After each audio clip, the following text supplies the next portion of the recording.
Samantala, inanunsyo mismo ni Pangulong Duterte ang pabuyang 1 milyong piso sa kada ulo po ng mga pinaghahanap na miyembro ng Abu Sayyaf na nasa Bohol. Tiniyak naman ng Pangulo na ligtas magpunta sa Bohol ang mga delegado ng gaganaping ASEAN Summit sa bansa. Balitang hatid ni JP Soriano.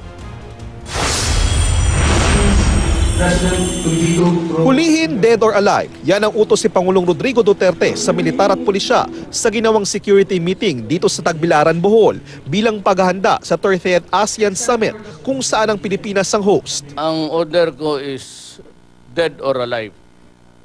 Kaya yung anim na maybe scouring the safety nets kung saan sila makalanding, I have you 1 million offer per person ako. Tip lang, bigay mo sa police pati military, no questions asked. Do not even give you names. Sabi mo lang kung saan sila at gobyerno na ang bahala. Ayon sa Pangulo, mabutit napigil ito kaagad ng militar. We can always make the projection that they were there to spoil the Asian, not only spoil, but to create a disaster for all of us. Baka nakidnap nila yon because we cannot shoot if there are hostages around. Sinabi rin ng Pangulo na papayagan niya na armasan ang mga sibilyan na tutulong sa pagsupil sa Abu Sayyaf. Pag nakapatay ka na, you do not have to worry.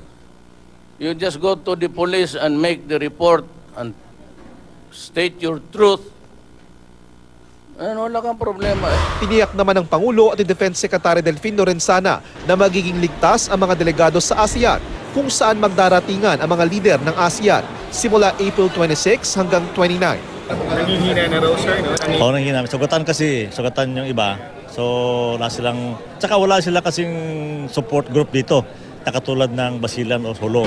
Kaya kapansin-pansin ang mahigpit na seguridad sa buong probinsya. Nagkalat ang mga sundalo at pulis. Bitbit nila ang rogue gallery ng 7 Abu Sayyaf na nakatakas matapos ang engkwentro nito sa militar sa Inabanga, Bohol.